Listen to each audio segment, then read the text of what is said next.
오늘 본문은 히브리서 6장 1절에서 12절, 지난주에 이어서 다시 한번 살펴보도록 하겠습니다. 히브리서 6장 1절에서 12절까지입니다. 쉬운 연마부터 한 절씩 읽겠습니다. 그러므로 우리가 그리스도의 도의 초보를 버리고 죽은 행실을 회개함과 하나님께 대한 신앙과 세례들과 안수와 죽은 자의 부활과 영원한 심판에 관한 교훈이 틀을 다시 닦지 말고 완전한 대로 나아갈지니라. 하나님께서 허락하시면 우리가 이것을 하리라.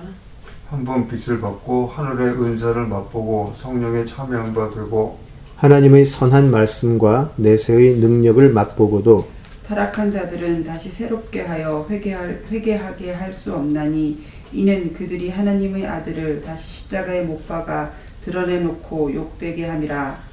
땅이 그 위에 자주 내리는 비를 흡수하여 밭 가는 자들이 썩이에 합당한 채소를 내면 하나님께 복을 받고 만일 가시와 엉겅퀴를 내면 버림을 당하고 저주함에 가까워 그 마지막은 불사람이 되리라. 사랑하는 자들아 우리가 이같이 말하나 너희에게는 이보다 더 좋은 것 곧 구원에 속한 것이 있음을 확신하노라. 하나님은 불의하지 아니하사 너희 행위와 그의 이름을 위하여 나타낸 사랑으로 이미 성도를 섬긴 것과 이제도 섬기고 있는 것을 잊어버리지 아니하시느니라. 우리가 간절히 원하는 것은 너희 각 사람이 동일한 부지런함을 나타내어 끝까지 소망의 풍성함에 이르러 게으르지 아니하고 믿음과 오래 참음으로 말미암아 약속들을 기업으로 받는 자들은 본받는 자 되게 하려는 것이니라. 아멘. 기도하시죠. 아버지 하나님, 오늘도 저희들을 위해서 예비해 주신 아버지 하나님의 말씀 감사합니다. 저희들이 그 말씀을 나눌 때에 우리들의 모자람과 어리석음 때문에 하나님의 은혜를 깨닫지 못하는 일이 없도록 성령 하나님께서 우리 각자를 주장하여 주시기를 기도합니다. 우리들의 어리석음은 낮추시고 오직 하나님의 은혜만이 가득한 시간 되게 하셔서 구원에 관한 놀라운 비밀들을 나눌 수 있는 귀한 시간 되게 하여 주시옵소서. 예수님 이름으로 기도드립니다. 아멘. 예, 계속해서 우리가 히브리서 6장 전반부를 좀 살펴봤으면 좋겠는데요. 특별히 우리 히브리서 6장 처음에 시작할 때 이제 그 말씀을 드렸던 걸 기억을 하실 거예요. 어떤 교리적인 접근이나 신학적인 접근보다는 일단 이 편지에서 전체적인 맥락 속에서 과연 이 6장이 말하고자 하는 것이 무엇인지 한번 살펴보면 좋겠다. 이제 그런 말씀을 드렸는데요. 계속해서 그렇게 한번 좀 해봤으면 좋겠어요. 과연 전체적인 맥락 속에서 과연 지금 히브리서 기자가 정점인가요? 방점인가요? 어쨌든 그 포인트를 두고 싶어 하는 그것이 어디에 있는가를 편지의 맥락 속에서 한번 찾아보는 작업을 좀 하면 좋겠는데요.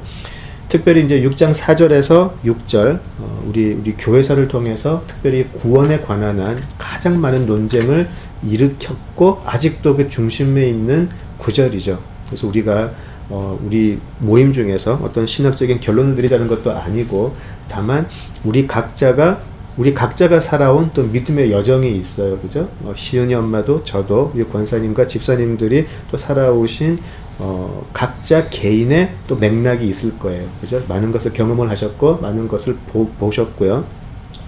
그리고 이 성경이 지금 말하고자 하는 것도 우리는 사실 우리 각자의 신앙의 여정이라는 관점이 안 들어갈 수가 없죠. 그죠? 그런데 더 중요한 것은 이 히브리서를 처음에 받았던 사람들의 맥락이에요. 그죠? 과연 이 사람들이 어떤 상황에 있었기 때문에 이 히브리서를 썼던 기자는 이 내용을 썼을까? 사실 그것을 제일 먼저 파악하는 게 제일 중요하죠. 그리고 나서 동일한 이 성령 하나님께서 오늘을 살아가는 우리에게는 무슨 말씀을 주시나 이렇게 해석을 해 나가는 게 가장 건강한 해석이 아닐까 싶어요. 우리 구원의 영구함, 한 번 구원은 영원한 구원인가, 구원이 취소될 수 있나, 그런 논쟁은 우리가 조금만 신앙생활을 하면 늘 겪어보는 그런 논쟁이고요.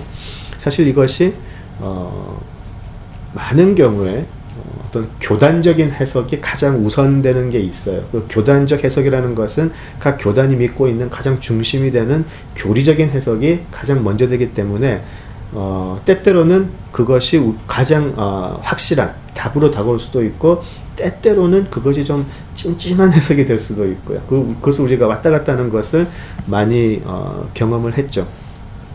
다시 우리가 이 맥락 속에서 이 6장 4절에서 6절을 본다면 과연 히브리서 기자가 무엇을 말하려고 했던 것일까를 다시 한번 생각해 볼 필요가 있어요.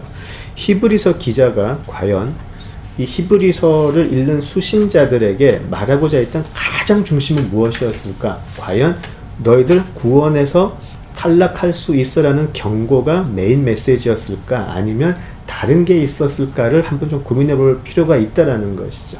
그죠? 히브리서 기자가 분명히 그냥 우리가 쉽게 한번 그냥 아무 어떤 그 편견을 가지지 않고 히브리서만 우리가 들었다고 한다면 사실 경고하는 메시지가 맞아요. 그죠? 우리가 딴 거 다 잊어버리고 그냥 이 편지만 읽었다고 생각을 한다면 지금 히브리서 기자는 우리에게 경고하는 게 맞아요. 그런데 경고하는 게 다가 아니고 더 큰 게 있어요, 사실. 그게 뭐냐면 이런 경고와 이런 구원의 어떤 그 긴장감 속에서 우리 예수님은 가장 뛰어나신 분이다라고 하는 게 사실은 히브리서의 테마예요. 히브리서 기자가 정말 알리고 싶었던 것이 무엇이냐면 한 번 구원이 영원한 구원인가, 한 번 구원도 취소될 수 있다, 이런 논쟁이 히브리서 기자의 주제가 아니고 그 목적이 아니고 히브리서 기자의 목적은 예수님이 얼마나 위대하시고 충분한 분인가를 증거하는 게 사실은 히브리서의 목적이었다라는 것이죠. 이 맥락 속에서 오늘의 경고를 읽으면 조금은 다르게 우리가 그 히브리서 기자의 경고를 볼 수가 있어요. 지금 히브리서 기자는 너희들에게 이러한 탈락의 위험성이 있다가 목적이 아니고 다른 목적을 증거하기 위해서 오늘의 경고가 들어갔다고 이야기하는 것이죠. 조금 저도 약간 꼬이는데 굉장히 다른 부분이에요. 우리가 예를 들어서 한국을 가는 게 목적이지 비행기를 타는 게 목적은 아니잖아요. 한국에 가기 위해서 이 비행기 저 비행기 우리가 선택할 수 있고 거기에 대한 비행기 값을 치르는데 때때로는 우리가 그 14시간의 그 비행기에 너무 신경 써가지고 막상 가야 하는 한국에 가서 해야 할 일을 뒷전에 한다 그러면 이 사람은 어리석은 사람일 수밖에 없을 거예요. 지금 히브리서가 말하는 목적은 너희들이 예수님이 어떠한 분인가를 충분히 알아라라고 하는 게 목적이고요. 그 목적을 이루기 위해서 지금 이 사람들에게 경고를 하는 거예요. 그렇지만 너희들에게는 확실한 믿음의 주, 믿음의 완성자이신 예수가 있다라고 하는 것이 나중에 이제 12장에 나오게 되죠. 그죠? 그러니까 이것이 맥락이에요, 지금. 이것이 맥락인데, 이 부분, 이 맥락을 우리가 좀 생각을 해 보면서 우리 6장의 초반부를 한번 보죠. 그리고 6장은 12절에서 끝나는 게 아니고, 그러니까 8절까지가 아주 강한 경고인데요. 8절에서 끝나는 게 아니고 계속 돼요. 그죠? 그리고 6장 9절부터 좀 히브리서 기자가 말하고 싶은 더 큰 목적이 나오게 되는데, 그건 조금 이따가 보기로 하고요. 오늘 제가 나누고자 하는 내용은 구원이라는 거예요. 왜냐하면 우리가 저번 주에도 우리가 그 나눔 속에서 많은 그 고민들이 사실 생기잖아요. 과연 우리들의 구원을 어떻게 이해해야 하는가, 거기에 대해서 잠깐 이야기를 좀 했으면 좋을 것 같아요. 보통 우리가 이제 특별히 구원의 이론적인 토대라고 생각을 하면 우리가 히브리서를 생각하지 않고 로마서를 많이 생각을 해요. 왜냐하면 사도 바울이 자기가 가보지도 않았던 로마인들이 로마 교회가 예수님을 믿는다고 하고 복음을 접했다고 하니까 너무나 고마워하면서 이론적인 토대를 로마 그 교회에게 보내죠. 그래서 로마서를 보면 그 구원에 관한 이론적인 토대는 사실 거기서 나오게 되고요. 장로교, 특별히 칼빈주의적인 해석이 사실 로마서에 기초를 하고 있어요. 그죠?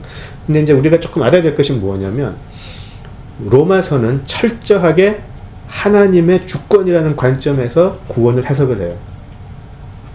그것이 우리 모두가 몸담았던 몸담고 있는, 몸담았다니까 되게 이상하다. 예, 장로교의 그 믿음의 사실은 근간이 거기서 나오죠. 로마서. 특별히 로마서 8장은 아주 중요한 장이 되고요. 하나님이 우리를 선택하셨고, 그리고 그것은 누가 더 빨리 다름질하느냐 그 문제가 아니고, 누가 잘났냐의 문제가 아니고, 일방적인 하나님의 선택하심이었고, 그리고 그 택하심은 예수라는 그 본인의 독생자의 피를 통해서 죄가 사해지고 죄가 전가되었고, 그 십자가의 공로로 인해서 하나님과 그 택함 받은 자들의 사이가 화해되었다 그랬죠. 그죠? 화해가 되고 예수의 부활을 통해서 우리가 이제 그 하나님과의 그 하나님 나라에 참여할 수 있는 소망을 가지게 된 것. 그리고 어느 세력도, 어떠한 사건이나 어떠한 사람이나 영적인 것도 하나님과 우리 사이를 끊을 수가 없다라고 하는 게 로마서에서 하나님의 주권에서 보는 구원의 모습이에요. 그죠? 자, 그런데 히브리서는 조금 다른 걸 이야기를 하고 있어요. 그죠? 히브리서에서는요, 하나님의 주권적인 관점이라기보다는 인간이 바라보아야 할 구원을 이야기를 해요. 그래서 우리가 이제 그런 얘기가 있어요. 측면이 다르다니. 예, 구원에 대한 보는 측면이에요. 예. 구원이 달라지진 않아요. 구원이 달라지진 않는데, 우리가 삼위일체를 이야기할 때 성부, 성자, 성령이 각 3분의 1씩 담당하는 하나님이 아니잖아요. 성부 하나님, 그죠? 그리고 우리가 예수님을 생각할 때에 반신, 반인이라고 가르치지 않죠. 예수님이 반 하나님, 반 인간 그렇게 가르치지 않죠. 예수님은 완벽한 하나님이시면서 완벽한 사람이다라고 가르치죠. 우리가 그걸 받아들여요. 같은 그 관점으로 구원이라는 것을 우리가 그 사람의 구원에 관한 사람의 노력을 좀 강조하다 보면 인간이 이루어지는 것처럼 보일 수가 있고, 또 그걸 또 반대로 보면 구원은 처음부터 끝까지 하나님, 인간이 할 일은 전혀 없다. 그렇게 해가지고 서로 이렇게 좀 서로 상반되는 것처럼 느끼기는 해요. 그리고 또 뭐 신인 협력설 그래가지고 우리 구원의 반은 하나님, 구원의 반은 인간의 노력이나 인간의 어떤 반응, 그렇게 반반씩 보는 경우가 있는데, 그런 거를 조금 벗어버리고 구원은 완벽하게 하나님의 주권이지만 또 완벽하게 우리들의 책임이 들어가는 참 오묘한 긴장이 있는 게 우리 구원이에요. 왜 하나님이 로마서와 히브리서를 동시에 우리에게 보여주셔서 우리를 헷갈리게 하셨을까? 예, 그거는 우리가 나중에 만나서 직접 대면할 때 여쭤보는 걸로 하고요. 우리의 구원이 지나치게 로마서의 하나님의 주권에만 초점이 맞춰지면 우리가 어떤 경우가 나오게 되냐면요. 우리는 정말 아무것도 안 하는 아주 뭐라 그럴까요? 정말 신자 같지 않은 신자의 모습을 살 수가 있어요. 내가 무슨 짓을 해도 하나님이 나를 구원해 낼 거니까 나는 괜찮아라고 하는 그런 뭐라 그럴까요? 무늬만 신자. 예. 유사 그리스도인이라 그러죠. 예. 유사 그리스도인을 막 양산해 낼 수가 있어요. 급기야는 예수님이 나는 애초부터 너를 몰랐는데라고 말을 하시는, 그죠? 나는 애초부터 너를 몰랐는데 왜 자꾸 네가 나보고 주라 그러냐? 불법을 행하는 자들아 물러가라라고 하는, 그게 분명히 예수님께서 경고하신 모습이에요. 본인은 평생 예수를 믿는 구원받은 자라고 살고 있었는데, 그죠? 그럴 수가 있어요.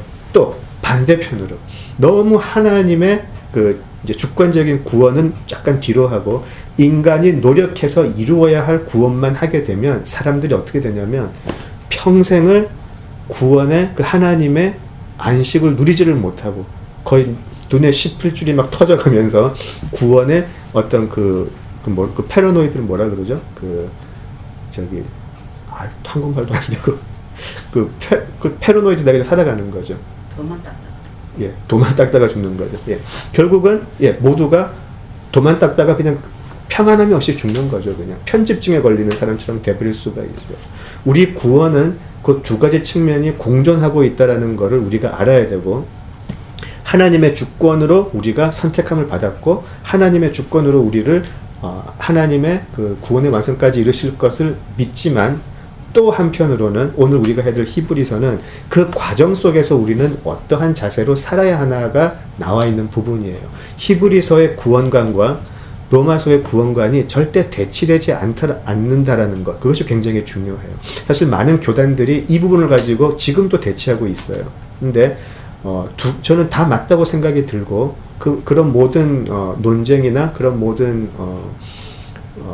논쟁들이 우리의 구원을 이끌어가는 저는 힘이 된다고 생각을 해요. 만약에 우리 전부 다가 장로교였다면 전부 다 아주 게으른 신자가 되지 않았을까? 그리고 수많은 유사 그리스도인들이 유사 교회들을 막 만들어내고 있지 않았을까? 그런 생각이 들고요.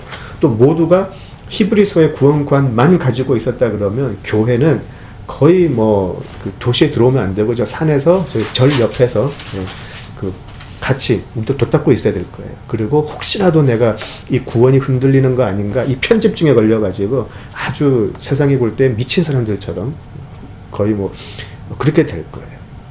그죠? 그러니까 우리가 지금 히브리서를 통해서 우리가 구원의 또 한 가지 면, 우리가 로마서에서의 그거는 나중에 한번 하기로 하고요. 오늘은 히브리서의 관점에서 구원을 한번 이해해 볼 수 있으면 좋겠어요. 특별히 우리가 이제 구원이라는 것을 이야기할 때 구원의 확신에 대해서 얘기를 많이 하잖아요.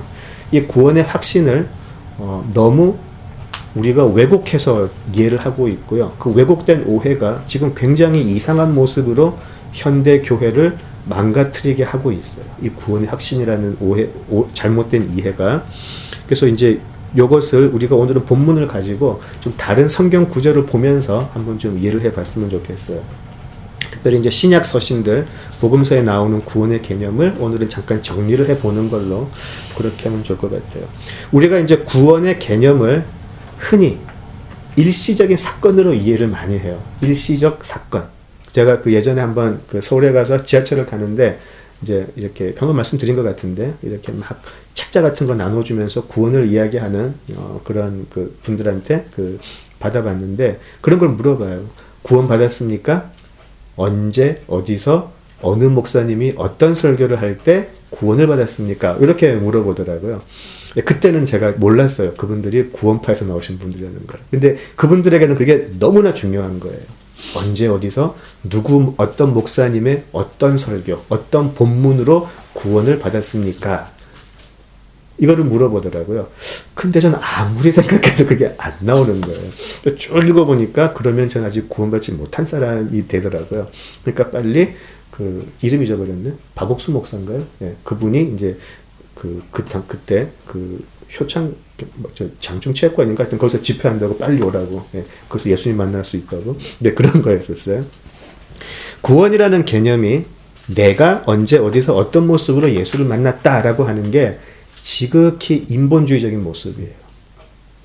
성경에서는 우리를 구원파적인 모습으로 우리의 구원을 가르치지 않거든요. 그런데 인간들은 끝까지 내가 자각하는 구원의 모습을 자꾸 그려요. 그래서 이게 출발점이 되는데 사실 아직까지도요. 구원의 증거를 붙잡고 싶어하고 내가 이해하고 내가 자각하는 순간을 아직까지 강조하는 게 사실은 구원파에게만 있는 건 아니더라고요. 제가 다른 정상적인 되기 전에는 우리 일반 교회를 가서 들은 많은 설교 중에서도 그런 이야기를 하는 분들이 계시더라고요. 자, 그런데 그분들이 이야기할 때 많이 드는 예가 사도 바울이에요. 사도 바울도 담메색 도상에서 예수님을 만난 그것이 이제 그 사람의 구원의 시작이라고 했는데 실제 사도 바울의 고백을 보면 그게 그 사람의 구원의 시작이 아니었었어요. 에베소서 1장 5절을 보시면 1장 15절을 보시면 에베소 교회에게 이런 고백을 하죠. 그러나 내 어머니의 태로부터 나를 택정하시고 은혜로 나를 부르신 이가 라고 해가지고요. 사도 바울이 자기 자신이 예수님을 만난 것은 다메섹 도상이었지만 그를 이미 택하신 것은 어머니의 태부터 시작이 되었다라고 고백을 해요. 그럼 과연 무엇이 구원이냐는 것이죠. 그죠? 자, 로마서의 관점으로 보면 이 사람은 원래 하나님의 택하심이 있던 사람이었었어요. 그러면 다메섹 전에까지는 구원이 없었나? 그죠? 구원을 자꾸 우리가 찰나라는 표현이 안 좋은 게 이게 불교 용어인 거 아세요? 전 몰랐는데 예, 저 몰랐어요. 몰라가지고 제가 아까 저기 집사님하고 권사님들 들을 때 뭐 찾고 있었잖아요.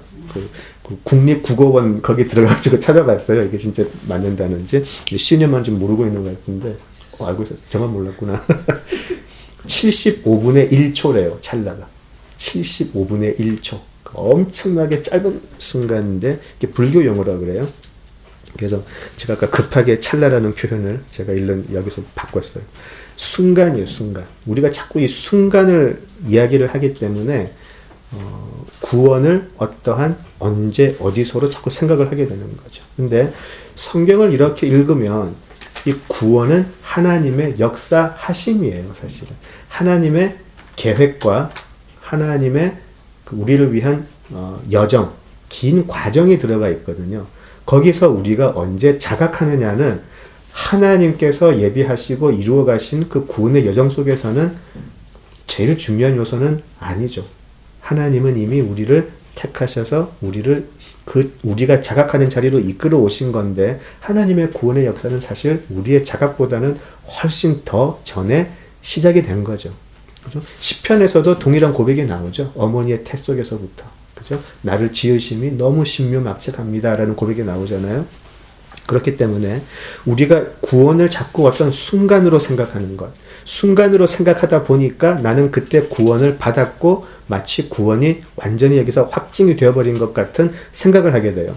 그러나 구원을 우리가 하나님의 긴 역사하심, 하나님의 일하심으로 보는, 주체가 내가에서 하나님이로 바뀌어버려야 되는 것이 제일 중요한 작업이에요. 구원을 자꾸 내가 자각하고 내가 느끼는 것에서 하나님이 어떻게 일을 하시고 지금도 하고 계시고 어떻게 일을 하실 것인가, 주체가 하나님으로 바뀌어야 되는 것이 가장 중요한 것이죠. 그래서 그런 관점으로 신약을 보면 신약은 언제나 구원을 과정으로 이야기를 계속하고 있는 걸 볼 수가 있어요. 그러니까 이 과정이라는 것은 구원의 여정이라고 그러죠, 우리가. 이 구원의 여정이라는 것은 우리가 가진 소망, 이 소망도 우리가 만들어낸 소망이 아닌 약속이죠. 그 약속이 마침내 이루어지는 미래를 바라보면서 걸어가는 오늘의 삶이 구원의 삶인 것이죠. 이 구원의 여정이라는 것, 이 과정이라는 것은 우리가 받은 소망, 받은 약속이 마침내 이루어지는 미래를 바라보며 걸어가는 오늘의 삶, 이것이 우리의 구원이 되는 것이죠. 그리고 그 예수 그리스도의 때, 또 하나님의 날이 분명히 약속되어 있고 그 약속이 흔들리지 않을 것을 우리가 믿는 것이죠. 다 가봤더니 구원이 하나님이 아무리 생각해도 사람들 안 되겠다. 그냥 이때까지 노력한 건 참 가상하지만 그냥 한 번 더 쓸어버릴래. 이게 아니라는 거죠. 분명히 약속은 흔들리지 않고 이루어짐을 우리가 믿고 가는 것이죠. 자, 근데 우리는 그것을 어느새부턴가 새로운 길이 있다라는 것을 알기 시작했고 그 길로만 가야 되는 것을 알기 시작했어요. 그리고 오늘 우리가 그 과정을 걸어가고 있다라는 것이죠. 이런 식의 구원의 이해가 사도 바울의 서신에 굉장히 여러 번 나타나 있어요. 이 과정, 이 구원의 여정을 사도 바울이 어떻게 표현했는지 기억이 나시나요? 사도 바울이 여러 서신들 중에 반복해서 쓴 비유가 있어요. 혹시 기억나시나요? 다름질이에요. 사도 바울은 구원의 길에 들어선 우리들에게 이 구원을 계속해서 다름질이라는 표현으로 이야기를 해요. 이것은 여러 서신들을 통해서 나타나 있거든요. 바울의 이 서신서들을 보면요, 대부분의 내용이 이 달리기를 완주하여야 된다. 거기에 대한 격려, 때로는 경고, 때로는 훈계, 이게 반복돼요. 각자 처해 있는 교회의 모습이 다르지만 동일한 메시지는 우리가 지금 이 구원의 길을 달려가고 있다. 중간에 포기하지도 말고 중간에 딴 데로 빠지지도 말고 끝까지 달려가자라고 하는 것으로 가득 차 있는 게 바울의 서신서예요. 다른 길. 그래서 오늘 한번 찾아보죠. 먼저 고린도전서 9장 24절에서 24절을 찾아보시죠. 고린도전서 24절, 9장 24절, 27절.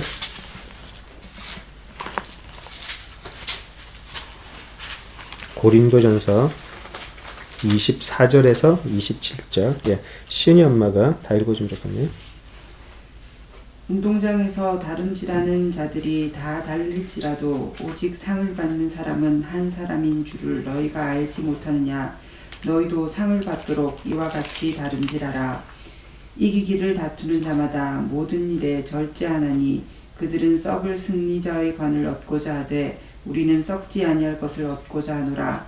그러므로 나는 다름질하기를 향방 없는 것 같이 아니하고 싸우기를 허공을 치는 것 같이 아니하며 내가 내 몸을 쳐 복종하게 함은 내가 남에게 전파한 후에 자신이 도리어 버림을 당할까 두려워함이로다. 네. 고린도전서 9장 이 마지막 절 부분이 사실 사도 바울이 가지고 있는 이 구원에 관한 자기 자신의 이해가 아주 잘 나타나 있어요. 사도 바울은 이 구원의 여정을 다름질로 봤어요. 달리기로 봤어요. 경주로 봤어요. 경주로 보았고요. 우리가 하나님의 주권만을 믿어서 우리는 무슨 짓을 해도 구원받을 거야로 방종으로 빠지는 게 아니고 사도 바울은 어떤 걱정까지 했죠? 내가 남은 다 구원으로 이끌고 나는 나중에 버림받는 거 아닐까라는 그런 두려움으로 이 달리기를 달렸다라는 거죠. 사도 바울도 이런 두려움으로 달리기를 하고 있는데 우리는 굉장히 간이 커요. 우리는 이런 두려움 없이 아주 우리는 한번 구원은 영원한 구원이야 그러면서 아무렇게나 살아가면서 주일에는 예배하니까 나는 믿는 사람이고 이상한 자기 자신의 확신을 가지고 있다는 거죠. 이런 구원의 확신은 성경에 없다라는 거예요. 그것은 구원의 확신이 아닌 자기 최면이라 그러죠. 그냥 우리가 너무나 많은 사람들이 유사 그리스도인의 모습으로 자기 최면에 빠진 종교 생활을 하고 있다는 거죠. 사도 바울은 이런 걱정까지 했어요. 내가 끝까지 이 길을 못 달려가면 어떡하지? 남들 다 달리기 다 할 수 있게 해주고 나는 끝에 가서 버림받으면 어떡하지라고 하는 그런 걱정을 했다라는 거죠. 그러면서 이 사도 바울은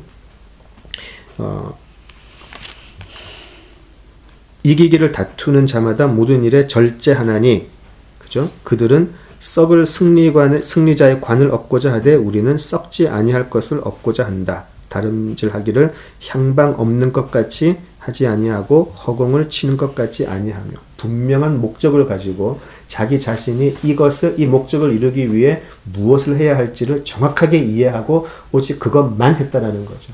자기 자신에게 부여진 소명만 이루기를 애썼고요. 사도 바울은 그렇게 하면서 보니까 다른 모든 것들이 빌립보서에서 어떻게 고백을 하게 되죠? 다 쓰레기 같다. 내가 나에게 주어진 소명을 확실하게 알고 내가 달리는 이 길의 끝에 무엇이 있는지를 확실하게 알고 나니까 모든 것들이 쓰레기같이 되어버렸다. 그 고백을 빌립보서에서 하게 되죠. 이것이 구원의 달리기를 하는 사람의 모습이 되어야 된다는 것이죠. 우리가 지금 보고 있는 히브리서의 내용과 너무나 합하는 부분이에요. 그것이. 방종의 삶으로 가고 자기 최면의 삶으로 가는 게 아니라 구원의 달리기를 시작한 사람은 끝까지 달려가야 된다는 것이죠. 최선을 다해서. 하나님의 주권 속에서 나는 안전해 라고 방종하는 삶은 절대 안 된다는 거죠. 또 하나 더 볼게요. 빌립보서 3장 12절에서 14절을 가보시죠. 빌립보서 3장 12절에서 14절. 잘 아는 부분인데요. 김경숙 집사님께서 읽어주세요. 내가 이미 얻었다 함도 아니요 온전히 이루었다 함도 아니라 오직 내가 그리스도 예수께 잡힌 바 된 그것을 잡으려고 달려가노라. 형제들아, 난 아직 내가 잡은 줄로 여기지 아니하고 오직 한 일, 즉 뒤에 있는 것은 잊어버리고 앞에 있는 것을 잡으려고 표대를 향하여 그리스도 예수 안에서 하나님이 위에서 부르신 부름의 상을 위하여 달려가노라. 예, 굉장히 잘 알려진 내용이기도 하고요. 표대를 향하여 그리스도 예수 안에서 하나님이 위에서 부르신 부름의 상을 위하여 달려간다 라고 되어 있어요. 아직까지 이룬 것도 아니고 많이 왔지만 이게 다가 아니고, 그죠? 내가 한 일은 다 잊어버리고 앞만 보고 달려간다라고 이야기를 하죠. 사도 바울의 모습은 동일해요. 사도 바울은 모든 사람들에게 자신처럼 할 것을 나중에 또 다른 서신서에서 얘기를 하잖아요. 자기를 본받으라, 자기의 훌륭함을 본받으라가 아니고 자기의 달려감, 내가 무엇을 위해서, 무엇을 믿고 끝까지 달려가는가, 그것을 본받으라고 했던 것이죠. 또 보겠습니다. 갈라디아서 5장 4절에서 7절. 갈라디아서 5장 4절에서 7절. 갈라디아서 5장 4절에서 7절입니다. 갈라디아서 5장 4절에서 7절. 김 권사님 읽어주시겠어요? 율법 안에서 의롭다함을 얻으려 하는 너희는 그리스도에게서 끊어지고 은혜에서 떨어진 자로다. 우리가 성령으로 믿음에 따라 의의 소망을 기다리노니 그리스도 예수 안에서는 할례나 무할례나 효력이 없으되 사랑으로서 역사하는 믿음뿐이니라. 너희가 다름질을 잘하더니 누가 너희를 막아 진리를 순종하지 못하게 하더냐. 그 권면은 너희를 부르신 이에게서 난 것이 아니니라. 예. 여기서도 사도 바울이 갈라디아 교인들에게 이런 말을 하죠. 너희들이 성령으로 다름질을 잘 시작했는데 육신으로 마치려고 그러느냐. 너희가 다름질을 잘 했는데 갑자기 웬 율법이 나와서 우리에게 주어진 이 레이스가 아니고 다른 레이스 길로 들어가려고 그러느냐. 그것을 사도 바울은 그리스도에게서 끊어지고 은혜에서 떨어진 자라고 표현을 했어요. 누가 그리스도에게서 끊어지고 누가 은혜에서 떨어지나요? 구원의 길을 잘 달려가다가 갑자기 엉뚱한 레이스로 들어가 버린 사람들을 그리스도에게서 끊어지고 은혜에서 떨어진 자라고 이야기를 해요. 분명히 성령으로 출발점 시작을 했는데 갑자기 다른 곳으로 가버리더라는 것이죠. 그 길 끝까지 가지 않고. 내가 지금 이 길을 계속 가는 게 맞나? 진짜 이 길 끝에 약속이 성취가 되는 게 있을까? 여러 가지 의심을 하기 시작하면서 엉뚱한 데로 가더라는 거죠. 다름질을 잘 하더니. 그죠? 자, 사도 바울은 이렇게 끊임없이 초대교인들에게 우리의 믿음이라는 것은 다름질이라는 것을 계속해서 이야기를 했어요. 우리가 지금 달리기, 경주, 다름질이라고 했는데요. 이것을 이제 또 다른 표현을 해요. 사도 바울이. 이제 사도 바울이 마지막에 이제 그 죽음을 앞두고 쓴 마지막 책 중에 하나인 디모데후서에서 이런 말을 하죠. 우리 잘 아시는 부분인데 디모데후서 4장 7절로 한번 가보시죠. 디모데후서 4장 7절. 디모데후서 4장 7절.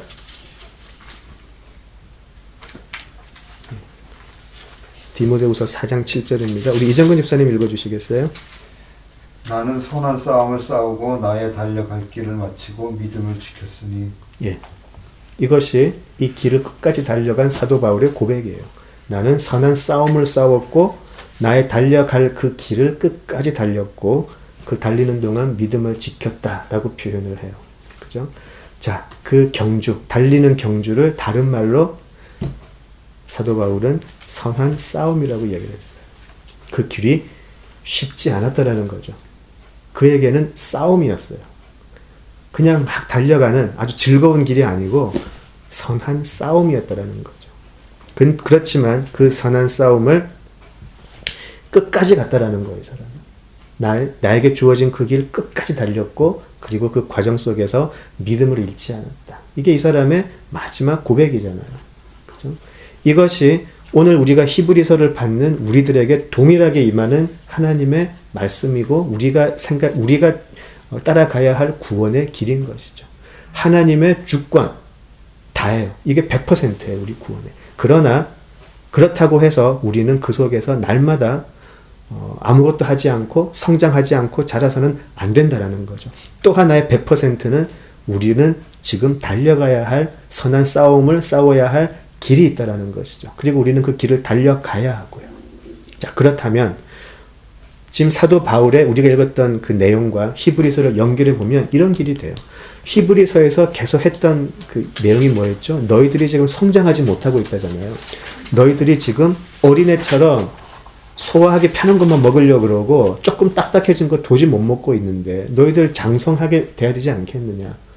선한 것을 분별할 줄 알아야 되고 지각을 사용할 줄 알아야 되고 성장해야 되는데 너희들 도저히 성장하지 않는다. 그죠? 이 성장이 무엇이죠? 우리가 지금까지 읽었던 달려간다라는 것이죠. 처음에는 10m, 20m. 근데 20m 선에 머물러 있지 말라는 것이죠. 계속해서 30, 40, 50까지 쭉 가라는 것이죠. 그게 성장이고요. 그게 사도 바울은 싸움이라 그랬어요. 우리에게 주어진 싸움의 길이라는 것이죠. 근데 그 싸움이 싫어서 계속 출발점에서 한 몇 발짝 가서 그 자리에서 계속 머물러 있는 것을 이야기를 했어요. 자, 머물러 있어도 구원 안에 들어왔으니까 됐습니다라고 한다면 히브리서 기자는 아니라라고 이야기를 해요.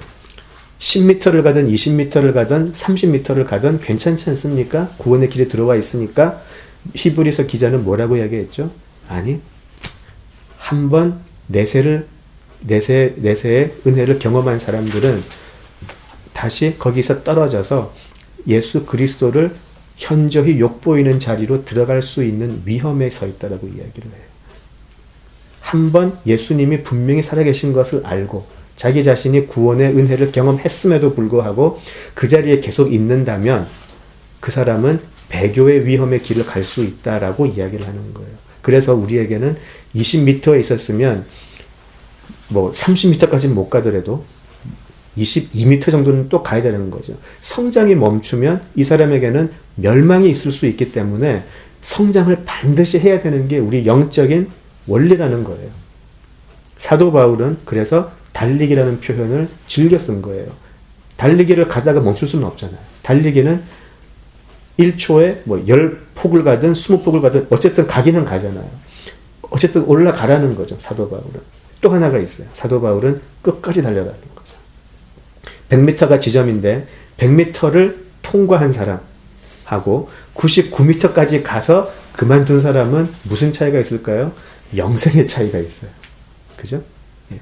사도 바울은 이 선한 싸움을 끝까지 달려가야 된다. 왜냐하면 중간에 선다면 이 사람은 구원에 못 이를 거잖아. 못 이르는 거잖아요. 그리고 히브리서에서는 그 사람들은 중간에 다른 레이스로 빠질 가능성이 너무나 크기 때문에. 이 선한 싸움이라는 표현에는 어떤 게 있을까요? 이 선한 싸움이 무엇일까요? 끊임없이 악한 영은 우리로 하여금 그 레이스에서 벗어나게 하려고 그럴 거예요. 아니면 뒤로 가게 하려는 거겠죠. 아주 달콤한 말로, 아주 좋은 걸로. 그러니까 자꾸 성장하지 않으니까 달리는 사람 멈추기는 어려워도 서 있는 사람 넘어뜨리기 쉽잖아요. 악한 영이 보았을 때 성장하지 않는 사람은 아주 쉽게 자기 밥으로 만들더라는 거죠. 그러면서 어느덧 구원의 레이스가 아닌 세상의 레이스로 쓱 데려가 버리는 거죠. 그러나 목표를 분명히 알고 열심히 두렵고 떨림으로 뛰어가는 사람들은 사탄이 그 사람을 중간에 가로챌 가능성이 희박해지는 거죠. 그래서 그 사람 끝까지 가더라는 거죠. 우리가 이 구원의 확신이라는 것을 너무 오해를 해가지고요. 자꾸 순간적인 변화를 자꾸 생각하다 보니까 레이스에 들어갔으니까 됐네? 라는 생각. 이것이 잘못된 지난주에 말씀드렸던 구원을 보험으로 보는 그런 어리석은 비유가 나오게 되는 거죠. 구원의 확신이 때때로 너무나 많은 순간 지금 우리를 속이고 있어요. 한 군데 더 보죠. 갈라디아서 잠깐 보죠. 갈라디아서 6장 7절을 한번 보시죠. 갈라디아서 6장 7절에서 8절.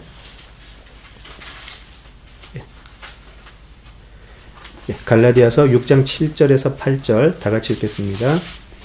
스스로 속이지 말라. 하나님은 업신여김을 받지 아니하시나니 사람이 무엇으로 심든지 그대로 거두리라. 자기의 육체를 위하여 심는 자는 육체로부터 썩어질 것을 거두고 성령을 위하여 심는 자는 성령으로부터 영생을 거두리라. 예. 우리는 하나님의 은혜 아래서 구원의 처음과 끝을 믿고 있어요. 모든 것이 하나님의 주권 속에서 우리가 택하심을 받고 하나님의 주권을 통해서 성령의 견인으로 말미암아 우리가 구원의 끝까지 갈 것을 믿어요. 그죠? 자, 그렇지만 또 하나의 원리가 있어요. 사도 바울이 이야기하는. 심은 데서 거둔다는 너무나 자연적이고 합리적인 이치를 우리 영적인 구원으로 끌어오고 있어요. 사도 바울이. 무엇이죠? 심는 대로 거둔다라는 것이죠. 심는 대로 거둔다. 우리가 입으로는 하나님이 살아계시고 참되시고 입으로는 우리가 예수님께서 우리의 주인이 된다고 하지만 실제 그 사람이 심는 것, 실제 그 사람이 구원의 길을 달려가고 있냐 아니냐는 나중에 하나님이 판단하실 거예요. 우리가 입으로는 막 그렇게 할 수 있지만 육체를 위해서 심는 자는 육체로부터 썩어질 것을 그대로 거둘 거라고 이야기를 했어요.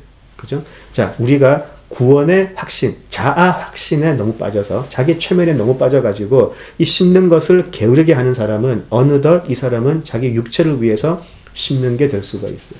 근데 하나님이 업신여김을 받지 않는다라고 되어 있거든요. 그죠? 하나님은 분명히 우리가 무엇을 지금 심고 있는지를 지금 보고 계세요.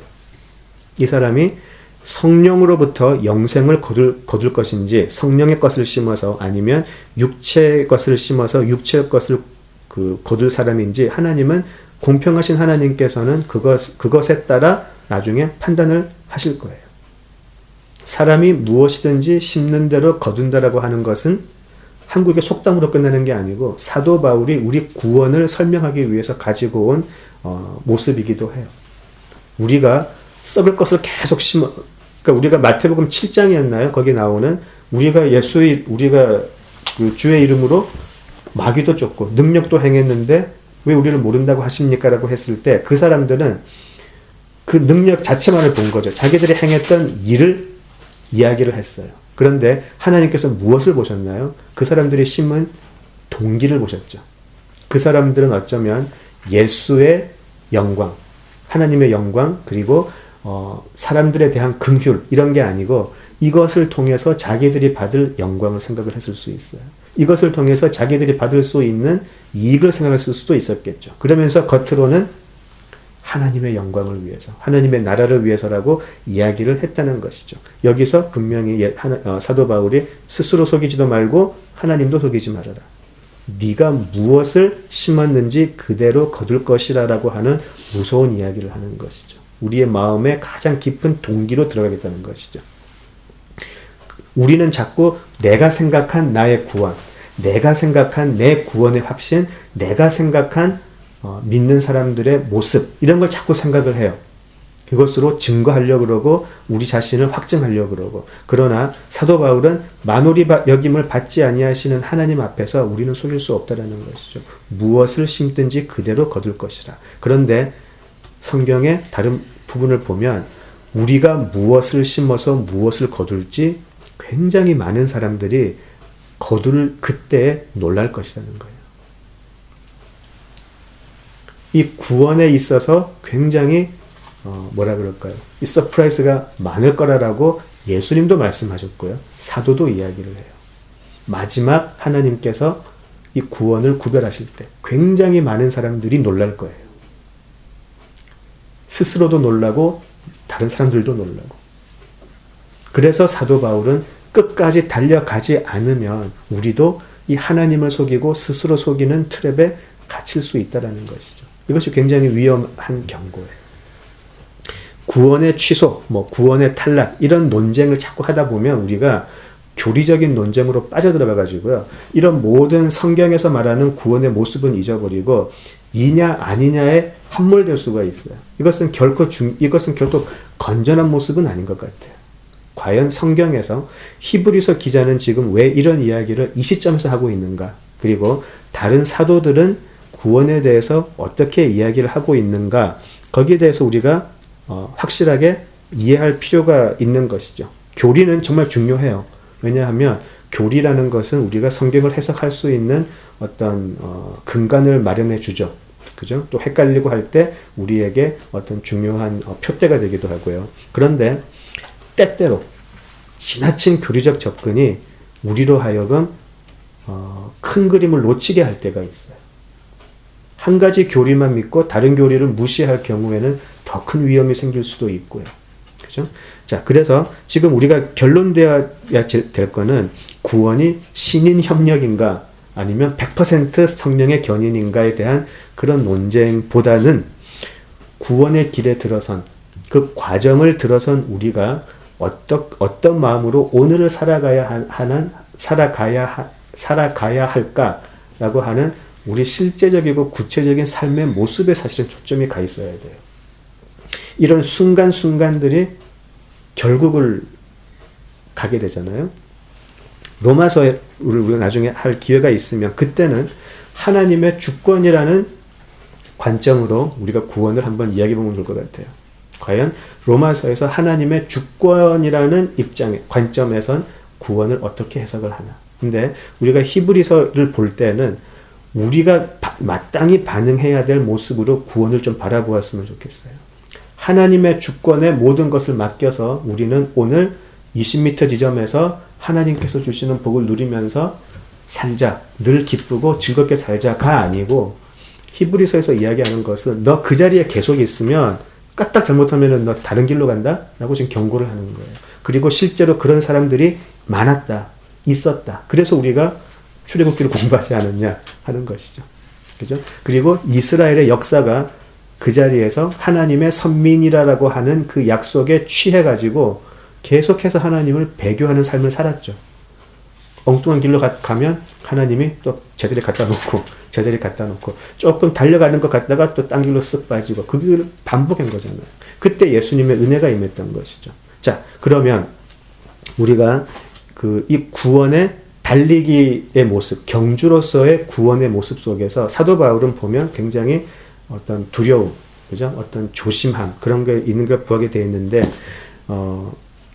반대적으로 보면 또 현대 교인들은 구원을 굉장히 낭만적으로 보는 경향이 너무 많은 것 같아요. 너무 낭만적으로 보고 하나님의 이 구원의 역사하심의 실제적인 어떤 그 힘이 뭐 반감 정도가 아니고 거의 없어지는 그런 느낌이에요. 자, 우리는 우리 구원의 길을 들어선 우리는 어떻게 되죠? 사도 바울이 얘기했던 것처럼 장부처럼 그냥 허리띠 쫙 졸라매고 한번 열심히 끝까지 달리면서 제발 딴 것 좀 바라보지 말고 딴 데 눈 흘리지 말고 그냥 본인에게 주어진 길만 끝까지 달려가도록 애를 쓰는 것, 이것이 우리가 감당해야 할 구원의 모습이고요. 그것이 예수님께서 이야기하신 좁은 길의 구원인 것이죠.